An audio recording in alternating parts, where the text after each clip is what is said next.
Why had she even come here? That question pulsed through Carter's head as the engine hummed beneath her hands, her sedan parked beneath a row of weary oaks. The air conditioner blew cool air, but it couldn't quiet the restlessness in her chest. 5 years. That was how long it had been since the coffin draped in the flag was lowered into the ground. 5 years since her brother, James, had been handed back to her family in silence and medals. And 5 years since she stopped believing the Navy had told her the full truth. Her fingers drummed against the steering wheel, a rhythm that betrayed her indecision. She could still turn back. She could leave before anyone noticed. But then, why had she driven 2 hours to this base, dust still clinging to her car like doubt? Why had she read that announcement on the SEAL Team 9 memorial site over and over until she finally gave in? The flyer had been small, plain, a gathering at Fort Langley open to families and veterans. No RSVP required. That should have made it easier, but her stomach still coiled with the thought of being seen. Shut off the engine, sat in silence, and finally opened the door. Heat surged in, sticky and heavy, clinging to her blouse. She pulled the long sleeves against her wrists. The ink underneath, the trident wound with thorns, felt like it was burning against her skin. James's number, 17. The gravel crunched beneath her boots as she walked toward the ceremony space. Her breath was shallow, measured, as if every step carried the weight of decision. She wasn't here to speak. She wasn't here to join the rows of chairs. She was only here to see his name again, carved into stone, set against a flag. She told herself that, over and over, just see, nothing more. But the moment she reached the back of the crowd, half shadowed under a tree, she knew there was no such thing as just watching. Rows of folding chairs stretched in precise columns, officers in sharp uniforms sitting rigidly, families clutching tissues and small framed photographs, reporters scribbling quietly in their notepads. A podium stood at the front, flanked by flags, the memorial wall behind it etched with names that shimmered faintly in the light. The murmur of conversation was broken only by the distant bark of a radio, the solemn testing of a warming up. Remained standing, her hands tight around the leather strap of her purse. Inside was the folded letter, James's letter, the one that had arrived 3 weeks before his last mission. She'd read it so many times the creases were soft, the ink almost faded. She carried it like armor. The ceremony began. A chaplain stepped forward, his voice low but steady, speaking of valor, duty, sacrifice. For each name a bell tolled, slow, hollow, a sound that seemed to stretch across the air and settle inside her chest. When they reached James's name, there was no pause, no gasp, just another note in the sequence. Another line of history folded neatly into the ceremony. But before the sound cracked her open, she blinked hard, fighting against the tears that threatened to escape. She turned her gaze to the front row. That was when she saw him. Commander. He was older now. The sharp jawline had hardened into something more weathered, his skin lined, his posture unyielding. Broad shoulders beneath a crisp uniform, eyes dark and watchful. He stood like someone carved out of iron, hands clasped behind his back. The last surviving member of James's mission. His pulse stumbled. She had seen his picture once in an article, but seeing him here, living, breathing, carrying something unspoken in his silence, was different. She turned her eyes quickly, tugged her sleeve down. She didn't want him to see her. Not here, not now. But the wind betrayed her. A soft breeze lifted her sleeve just enough, just for a second. And it was enough. At the podium stepped forward. His voice began steady, the way commanders always sounded, trained, composed, unshakable. But then his words faltered. His gaze swept the crowd and landed on her. His jaw tightened, his body stiffened. For the first time he broke. The silence stretched. Most thought it was emotion, the natural weight of memory catching him mid-speech, but knew better. His eyes weren't on the flag, not on the names. They were on her. On the tattoo. On the trident etched in her skin, the thorns, the number 17. His chest tightened. Her fingers gripped her purse so hard the leather creaked. She tried to look away, but it was too late. He had seen it. Who never lost his composure in public froze in front of them all. Words rehearsed for days dissolved in the air. His voice cracked when he forced them out, flatter, sharper than intended. Valor isn't defined by medals or rank. It's defined by sacrifice, by those who choose to run toward fire instead of away from it. But saw it in his eyes. His voice was speaking here now. His mind was somewhere else, somewhere dark. Syria, 5 years ago. A midnight valley, gunfire tearing through silence, a building collapsing. James Carter dragging him out, bloodied, coughing, refusing to let go until was safe. The explosion that followed. Didn't know the details, not yet, but she could feel them in the way his gaze lingered, heavy and haunted. When the final bell rang and the applause rose, subdued, respectful, fleeting, stepped off the stage. He shook hands, nodded, offered the gestures expected of him, but his eyes never left her. Stomach sank. She wanted to disappear, to slip back through the shadows, back to the car, back to silence, but her body refused to move. Her boots stayed planted in the gravel. And then he was there. Close enough to speak without raising his voice. Close enough that she could see the lines etched deep into his face, the years of battles that had aged him more than time should have. "Where did you get that tattoo?" His voice was low, not demanding, not cold, just haunted. His breath caught. For a moment she considered lying, saying nothing, walking away.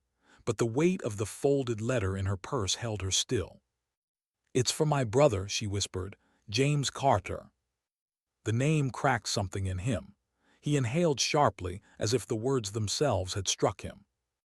17, he said, almost to himself. That was his number. She nodded slowly, hesitant, unsure of what she had just unlocked.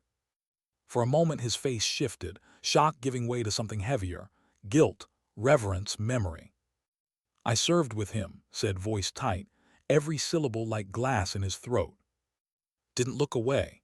"I know who you are, Commander. You were with him that night." The silence that followed wasn't empty. It was full, thick, heavy.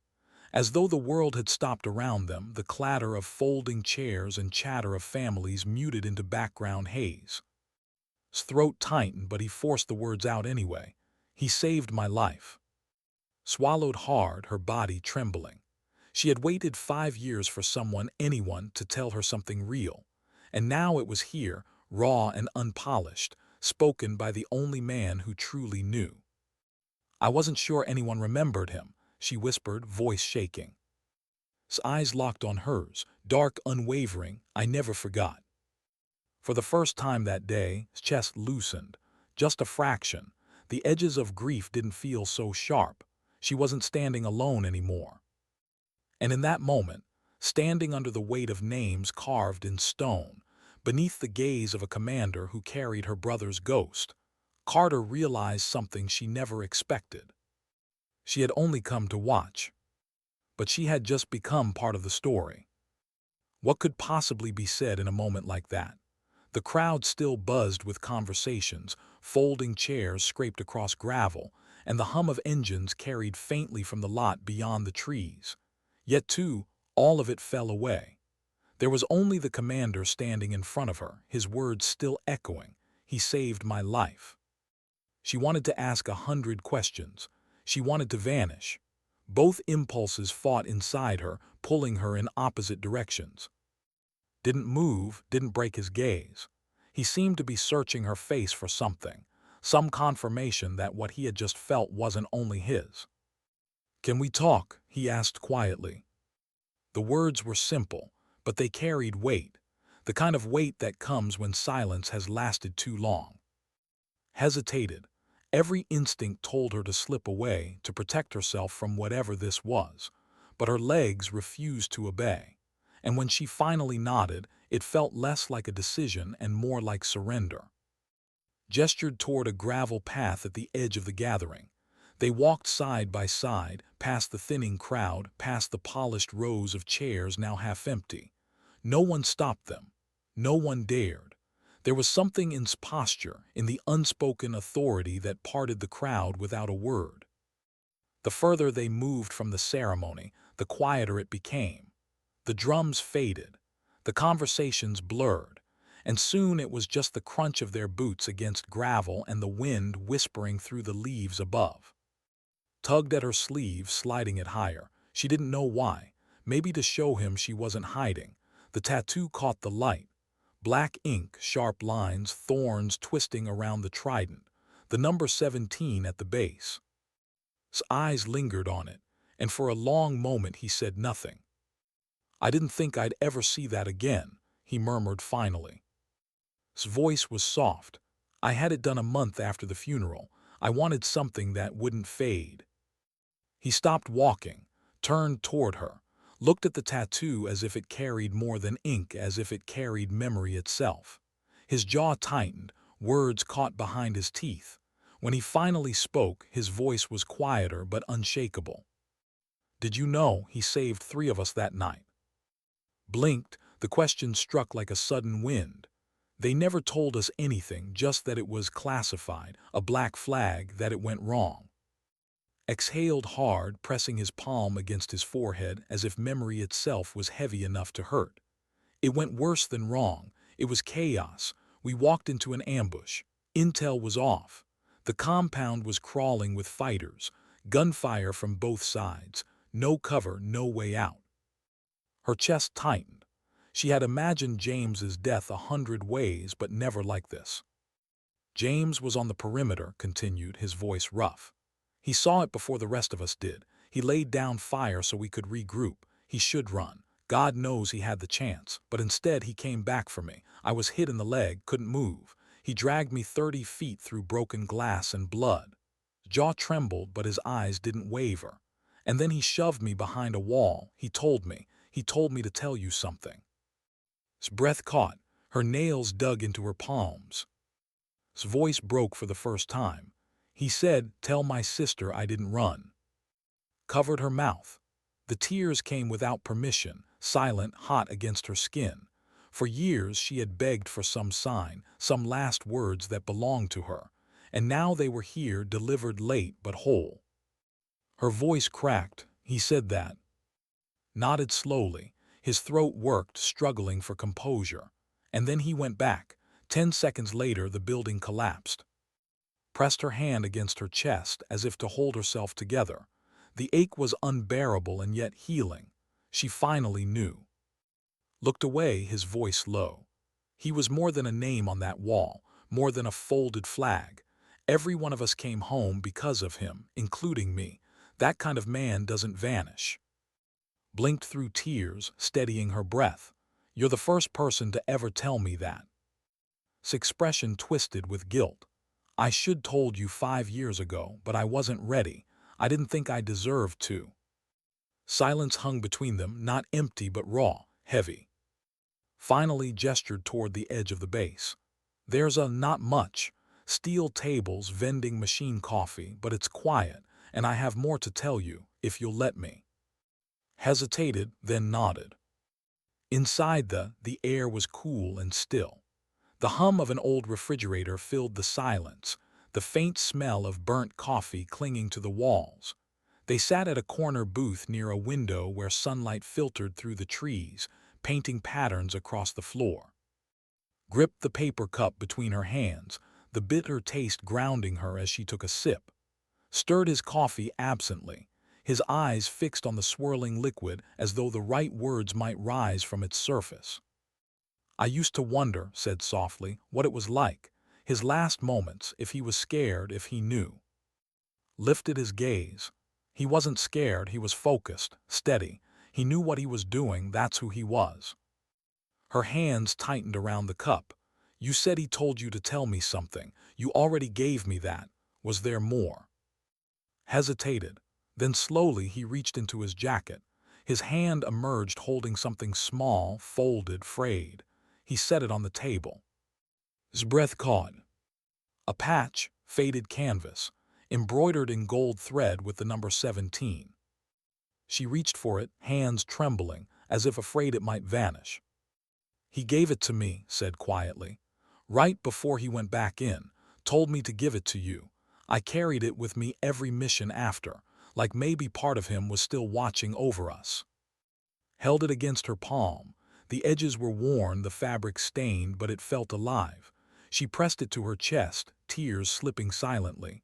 I thought this was lost. I kept it, said, because I couldn't let him go. None of us could.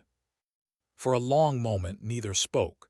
The patch sat between them, a relic of memory, a bridge between grief and truth. Finally leaned forward, his voice softer. He used to talk about you, all the time, said you just finished school, said you painted, said he wanted to make it back so he could see you graduate. Let out a weak laugh through her tears. I never graduated. Gave the faintest of smiles. Didn't matter to him, you were his reason. They sat in silence, the kind that didn't press, the kind that breathed. Traced her fingers across the patch, her voice fragile. All these years I thought he was just another name, another soldier they buried under silence, but he mattered to you. His gaze hardened, but not with anger, with conviction. James Carter isn't a name on a wall, he's the reason I'm still here. Every breath I take belongs to him. Her tears fell freely now, but for the first time in years, they didn't feel like weakness. They felt like release. His voice dropped, almost a whisper. I should told you sooner, but I wasn't ready. I didn't think I had the right. Reached across the table, her hand brushing against the patch. You're telling me now, that's enough. And for the first time in 5 years, the silence between them wasn't absence. It was presence. How much truth could one heart bear in a single afternoon? That was the thought pressing against as she sat across from the faded patch between them, like an artifact no one else in the could understand. The hum of the refrigerator, the clink of ceramic from the counter, none of it belonged to them. Their world was smaller. A booth, a window, a silence heavy with the weight of memory. His hand circled his cup, restless. His knuckles were, his grip firm, as though he was holding back words the way a soldier holds back pain. Studied him, the hard lines of his face, the way his shoulders never truly relaxed. He was a man who carried ghosts. She wondered if she looked the same, if grief had carved her into something unrecognizable too. Finally she broke the silence. You said you never told anyone the full story, not the brass, not even the team. Why me? His gaze dropped to the patch. Because you deserve the truth, because you've carried him longer than any of us, and because, he paused, his throat tightening, because I can't carry it alone anymore. Nodded, her chest aching. She understood that more than he knew. Exhaled slowly as though preparing himself for a mission all over again. The report you got, it wasn't the whole story. They never are. They clean the lines, they polish the edges. But that night it wasn't clean. It wasn't noble. It was hell. His voice dropped lower, the kind of tone used when truth feels dangerous to speak aloud. We were supposed to hit a compound. Intel said it was a supply cache, lightly guarded, in and out, simple. He gave a bitter laugh. There's no such thing as simple in Syria. We breached and found 30 hostiles dug in, waiting for us, every angle covered. We walked into a trap. Stomach nodded. She could see it even without being there. The chaos, the sound, the panic. She gripped her coffee, bracing herself. James was first through the door, continued. He saw it before anyone else, took a round to the shoulder but didn't stop. He pulled me out of the kill zone when I froze. If he hadn't, I'd be the name on that wall, not him. His voice broke, but he pressed on. He went back in, twice, first for me, then for our medic, dragged him through open fire, got hit again, still didn't stop. He was 19 feet from safety when the building collapsed. 19 feet. Pressed her hand against her mouth, choking back a sob. She had imagined her brother's death countless times, but the image painted was sharper, and so much heavier than her imagination had dared. They told us nothing, she whispered, nothing except the word hero. That was all, as if one word could hold who he was. His jaw tightened. They think they're protecting families, but silence doesn't protect. It just leaves you with holes that never close. Her eyes shimmered. All I ever wanted was to know he mattered, that it wasn't meaningless. Leaned closer, his eyes locked on hers. He mattered to every man on that team, and he matters to me. Every day, every breath I've taken since that night belongs to him. That's the truth they don't print in reports. That's the truth I should told you. Swallowed hard, her throat tight. Then why didn't you? Why wait 5 years? He looked away, his shoulders rigid. Because I was ashamed. She blinked. Ashamed of what? That I lived and he didn't. That I never knocked on your door, never wrote a letter, never looked you in the eye. He saved me and I gave you silence. That's not a debt you repay. The confession cracked something open inside him. For the first time his posture sagged, the armor of command slipping. He was commander in that booth. He was. A man bound by guilt and gratitude that had strangled him for years. Reached across the table, her hand brushing against the patch. You're here now. That matters. His eyes lifted, searching hers. And for the first time he allowed himself to believe it. The seemed to shrink around them, the air heavy but alive. After a long pause, spoke again. You said he talked about me. What did he say? Gave a faint smile. Every downtime we had, he bragged. About you finishing school, your paintings, that road trip you took up the coast. He said you were the strongest person he knew, said you kept him grounded. A tear slipped down her cheek, but she smiled through it. He always said that about me. I never believed him. You should, said softly, because he did. They sat in silence again, but it wasn't empty. It was reverent, the kind of silence that felt like presence. Finally leaned forward, his voice shifted, lower, heavier. I didn't tell you everything. His breath caught. About that night. He nodded slowly. There's more.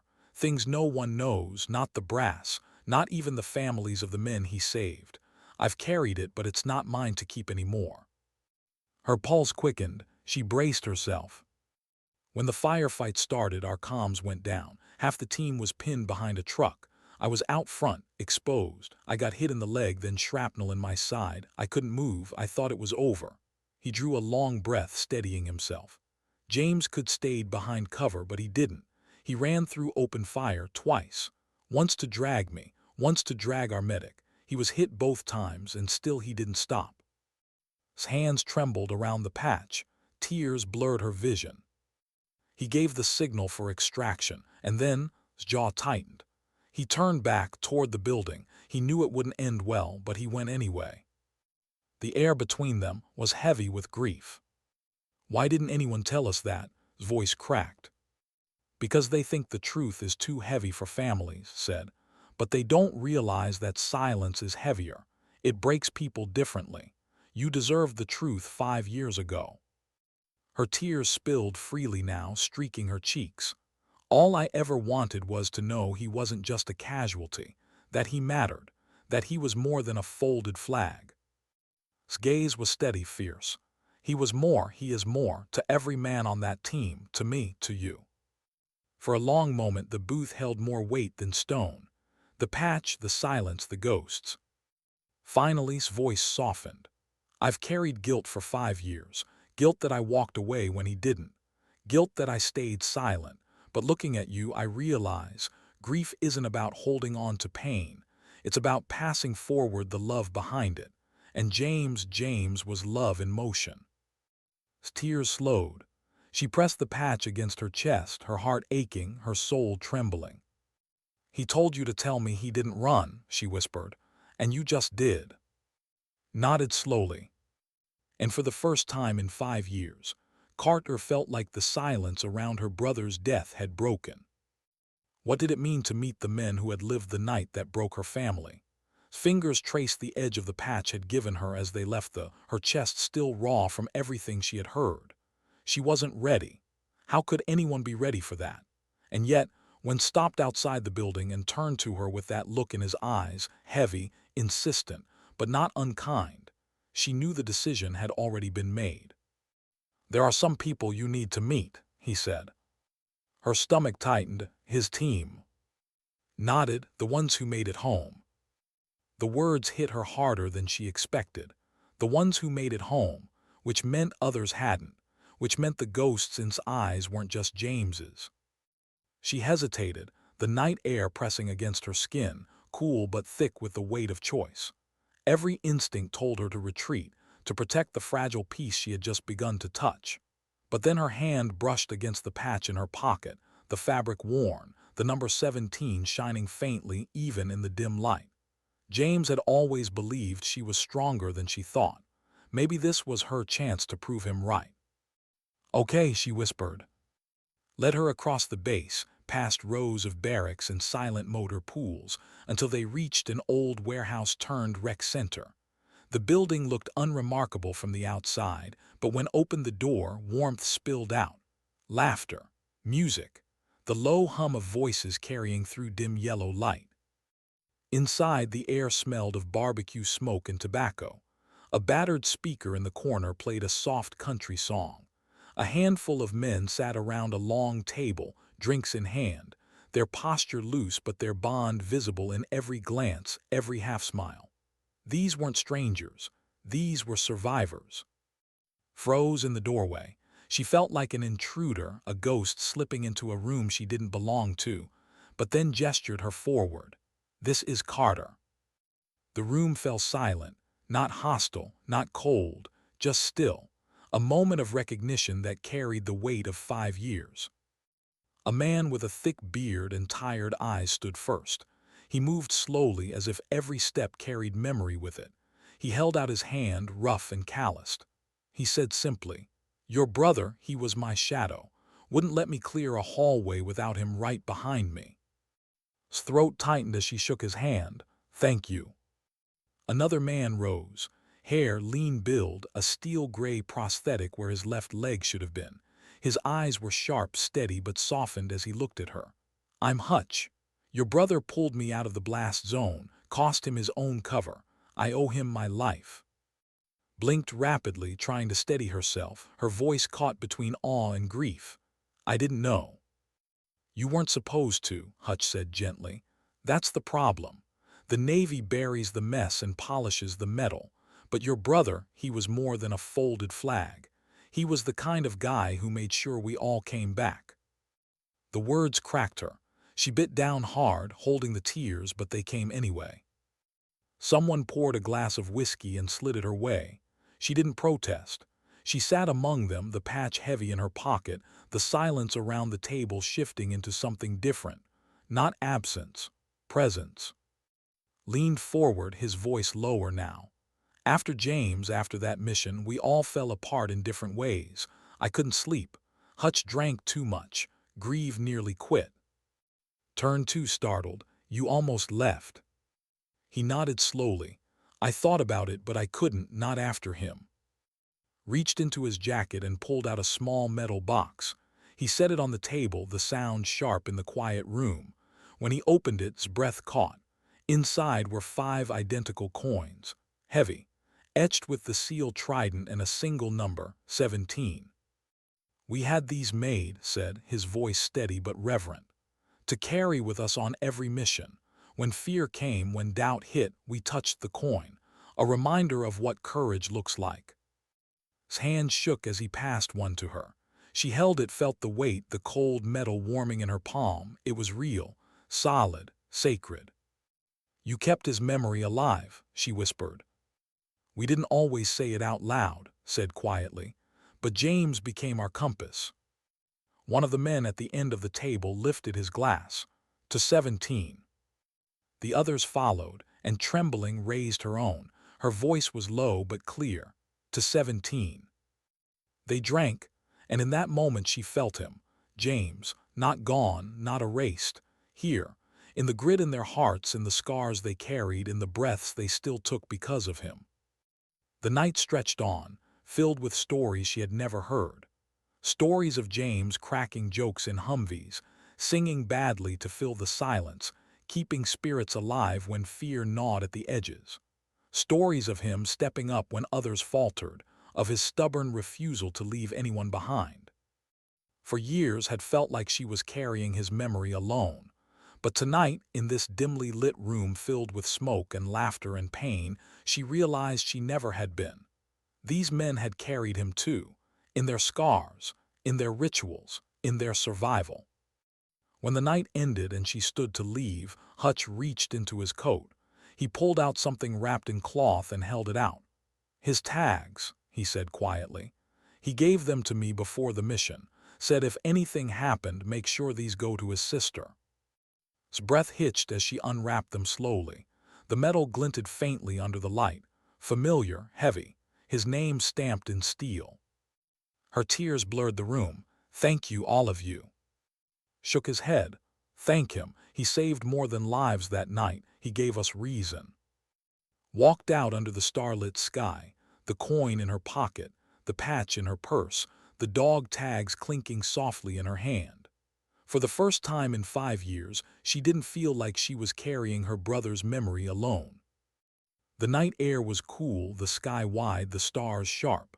She stopped, looking upward, clutching the tags against her chest. The silence didn't feel like absence anymore. It felt like presence. And for the first time since that folded flag, Carter let herself breathe. Why did the mornings always feel heavier than the nights?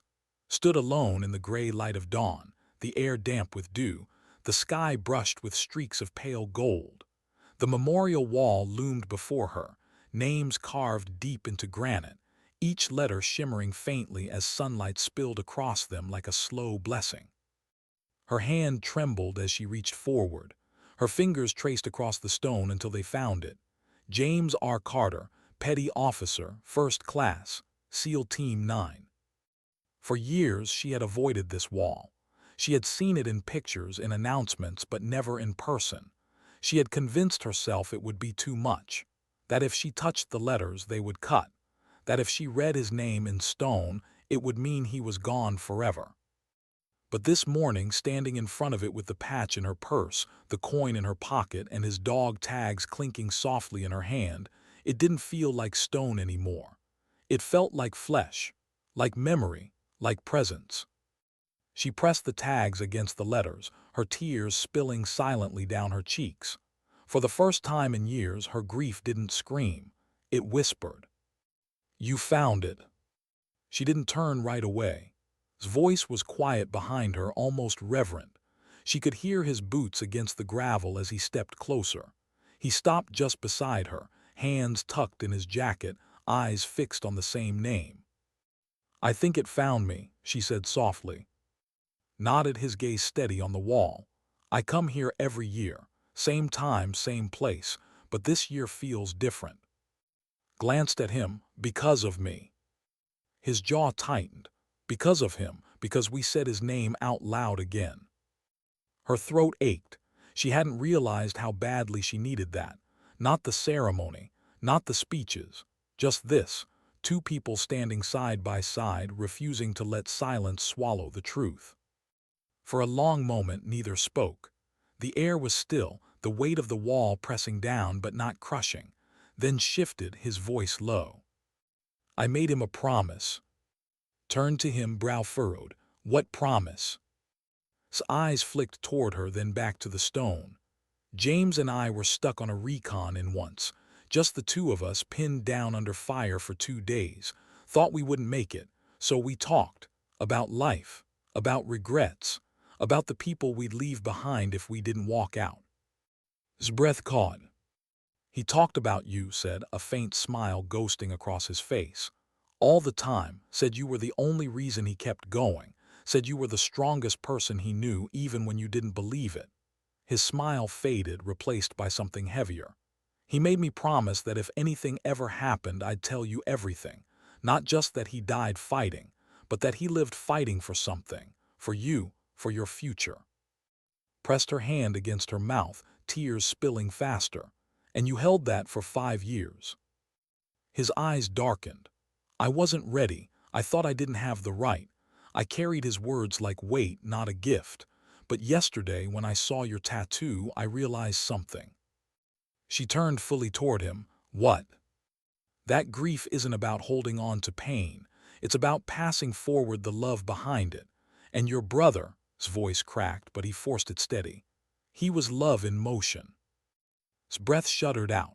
Her brother's words carried through another man, finally reaching her after years of silence. She felt both broken and whole. She looked up at her eyes raw. Why didn't you come sooner? His answer was a whisper. Because I was ashamed. He gave everything. I gave silence. I didn't think I could look you in the eye. Stepped closer. She didn't know why, only that the space between them felt wrong, too wide, too heavy. Well, she said softly, you're doing it now. Finally turned to her, really looking at her. And for the first time, the grief between them didn't feel like a wall. It felt like a bridge. The morning light grew brighter, spilling across the wall, across their faces. Glanced back at James's name, her voice low. He always wanted me to be strong. After Dad died, he used to say, don't wait around for closure, Em. It doesn't knock. You have to build the door. Smiled faintly, sounds like him. I think today, she said, her voice trembling but steady, I started building mine.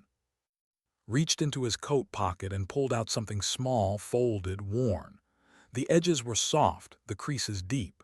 He held it out, his hand shaking just slightly. I was going to burn this, he admitted. Thought it was too late, but it's from James, written during that recon mission. He asked me to give it to you. His breath hitched. She took it reverently, her hands trembling. The paper was fragile, stained faintly with sweat and dirt. Her voice cracked. Are you sure? I'm finally sure, said quietly. Unfolded it carefully. The ink was faded, the handwriting rough but familiar. Her eyes blurred as she read, the words carrying his voice across time. Don't wait for closure. Build the door. And if I don't come back, remember I never ran. Not once. Not from life. Not from you. She pressed the letter against her chest, sobbing quietly. Looked away, his own eyes glassy, giving her space to feel it. And in the soft rustle of the trees, in the golden light spilling across stone and skin, could almost feel her brother there too. Watching, proud. The silence stretched, but this time it didn't suffocate, it breathed. What did it mean to stand in front of a crowd, not as a mourner, not as a sister hidden in the shadows, but as a voice? Carter asked herself that question as she stood backstage in a crowded auditorium 2 weeks later, palms sweating, heart pounding so hard she thought the microphone might pick it up before she even spoke. The lights were soft and golden, spilling warmth over rows of chairs filled with families, veterans, and men in crisp uniforms. She could hear the shuffle of programs, the quiet coughs, the murmurs settling into silence. The Gold Star Memorial event had invited her to speak, though she still wasn't sure why she had said yes. Maybe it was because it asked her. Maybe it was because of the letter she now carried everywhere, folded carefully into her jacket pocket.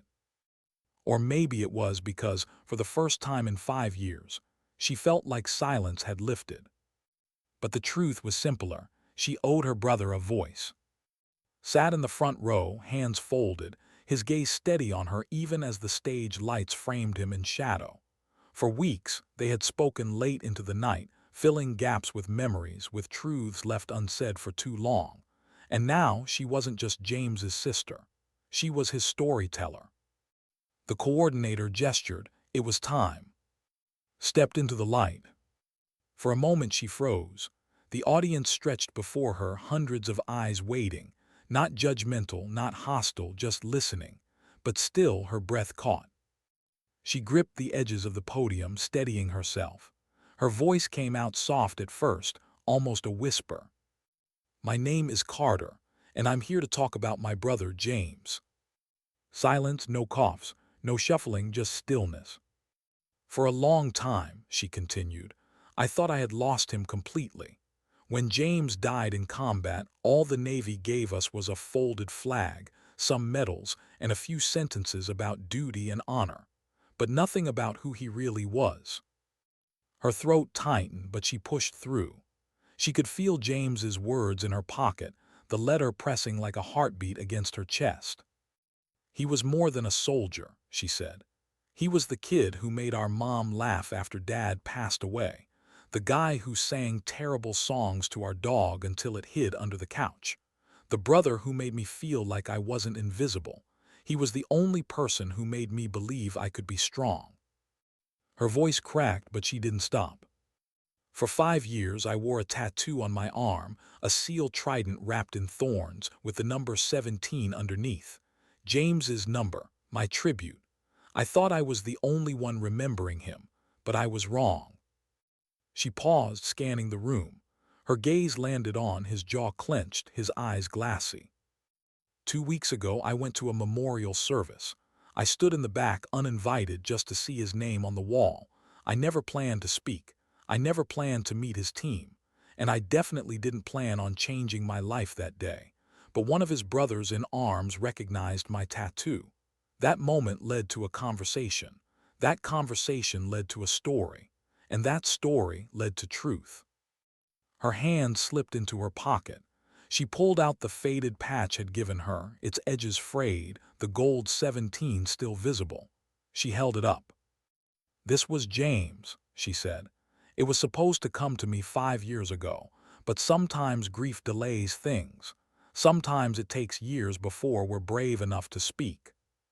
Her voice softened, but the room leaned closer. "I'm not here to ask for sympathy. I'm here to remind you that the ones we've lost are more than names etched in marble. They are living stories.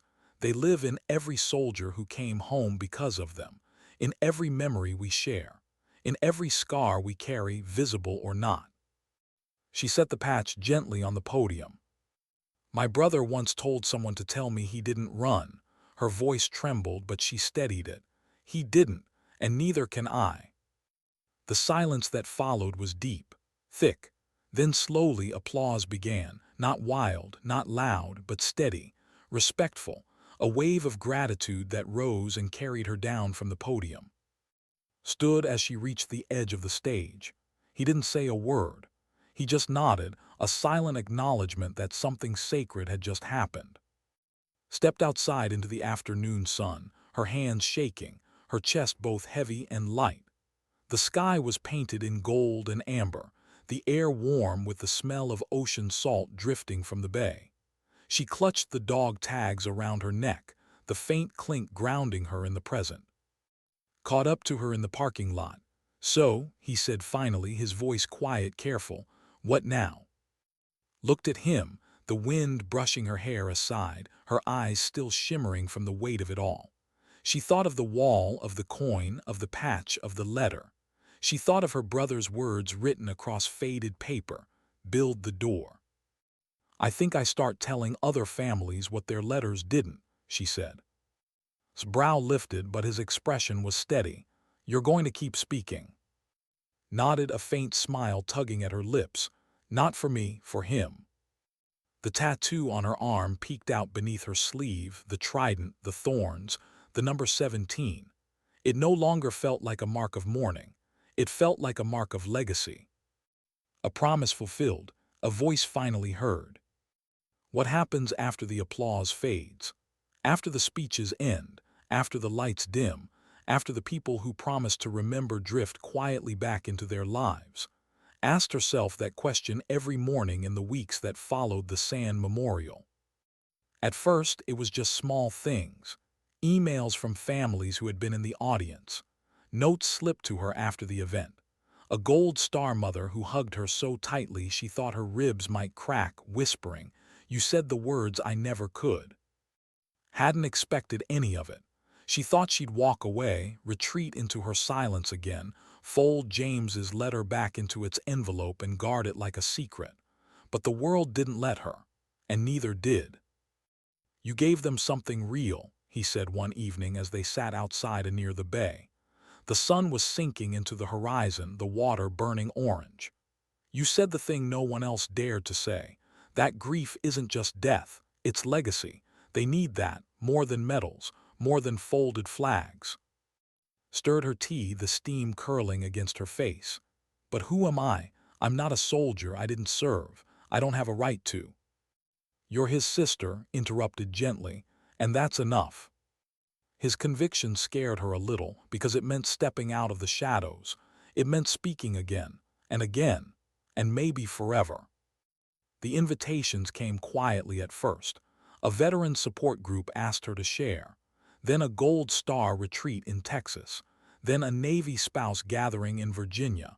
She said yes to the first, then the second. By the third, she realized this wasn't something she was doing for James anymore. She was doing it for all of them. The first time she walked into a support group circle, her palms were damp, her chest tight. The room was filled with faces lined by grief.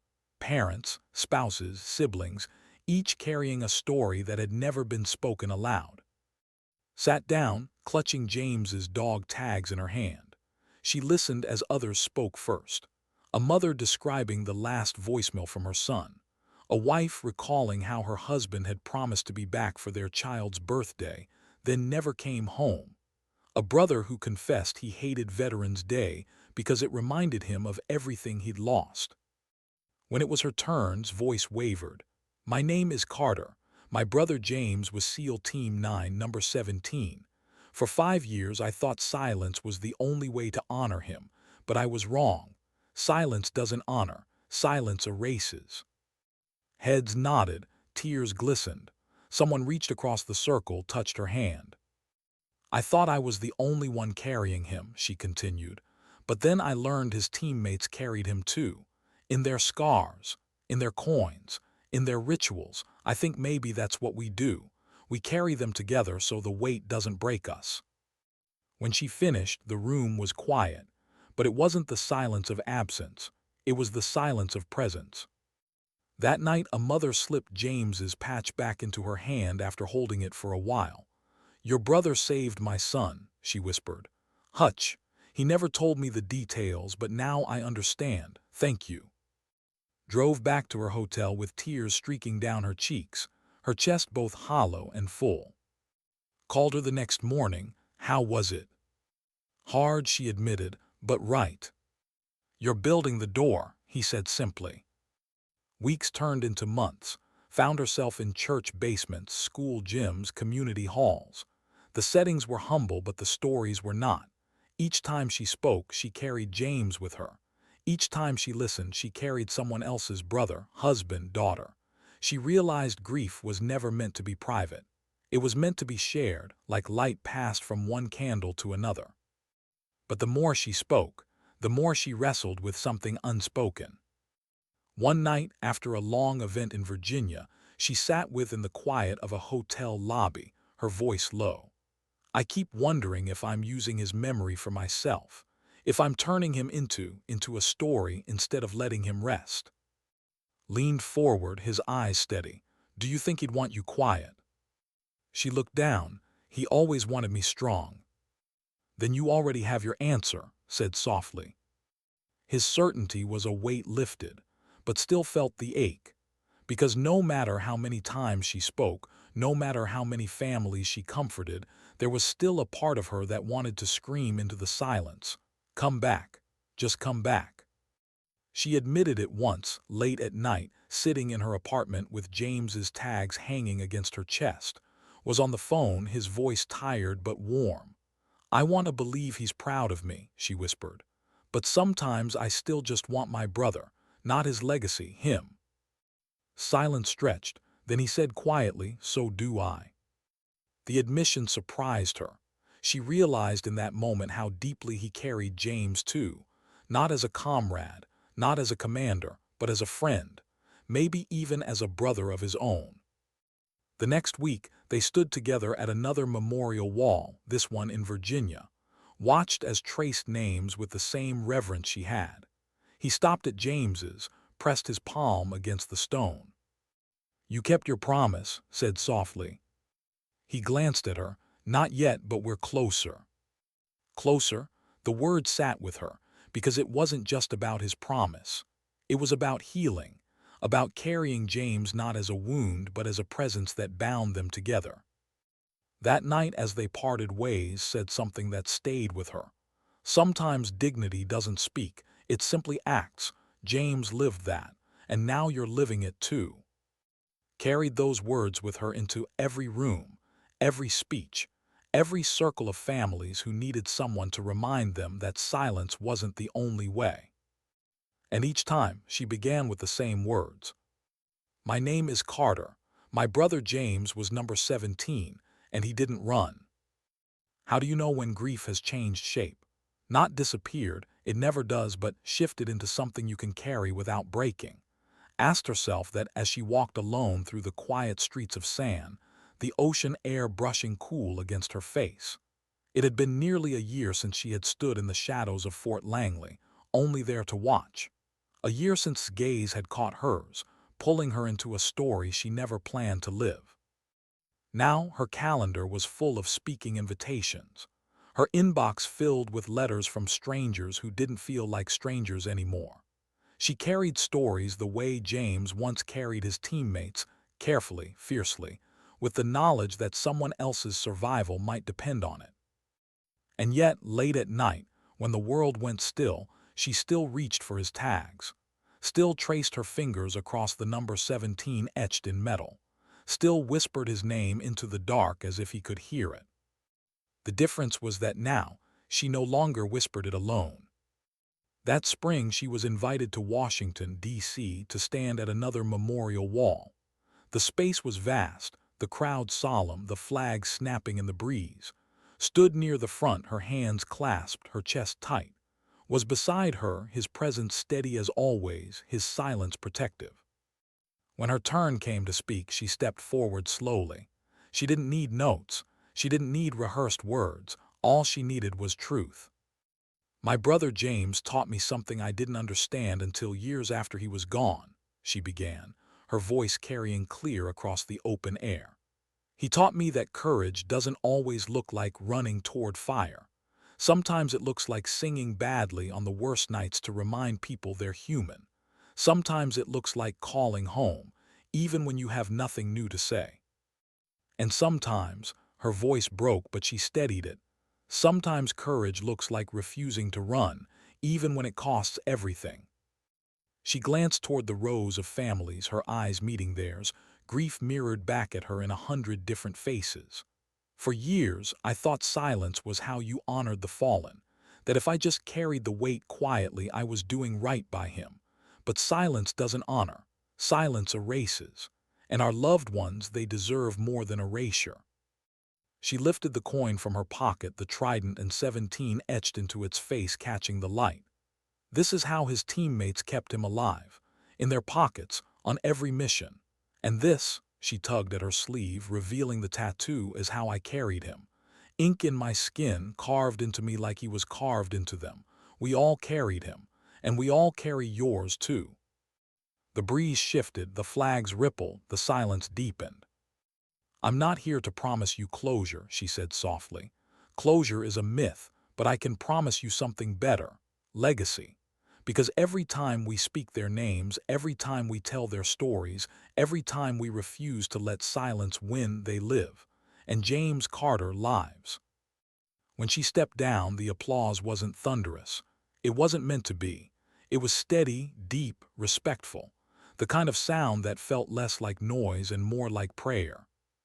Later, as the crowd thinned and walked together through the rows of names, she paused when they reached James's, pressing her palm against the stone. You kept your promise, she said quietly. Shook his head. We kept it.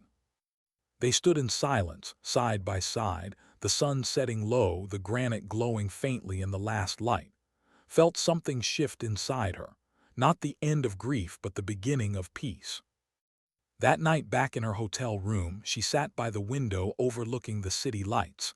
She unfolded James's letter again, the paper soft from being read so many times. Don't wait around for closure. Build the door. She traced the words with her finger, her lips forming the sentence silently. For years she thought she had failed him, that she had let his memory slip into silence. But now she realized she had built the door, brick by brick, speech by speech, story by story. Her phone buzzed. A message from a Gold Star mother she had met weeks earlier. Thank you. You gave me my son back tonight, not in flesh but in memory. That's enough. Pressed the phone against her chest, her tears falling freely. Because it was enough. It had to be. The next morning she met at the airport. They walked slowly toward the terminal, their steps unhurried. The world bustled around them, but for once didn't feel out of place. She felt steady. Glanced at her, his voice low. What now? Smiled faintly. Now I keep going, for James, for all of them, until silence never gets the last word. Nodded, his expression quiet, but his eyes carried something unspoken: respect, pride, maybe even relief. As they parted at the gates, looked back once. Lifted his hand in a small salute, not of rank but of reverence. She returned it with a nod. On the plane she rested her head against the window. The clouds stretched endless and white, the sky vast and open. She clutched James's tags in her hand, the cool metal warming slowly against her skin. And she thought, for the first time in years, maybe this is what healing looks like. Not forgetting, not erasing, but carrying forward. Because sometimes dignity doesn't speak. It simply acts.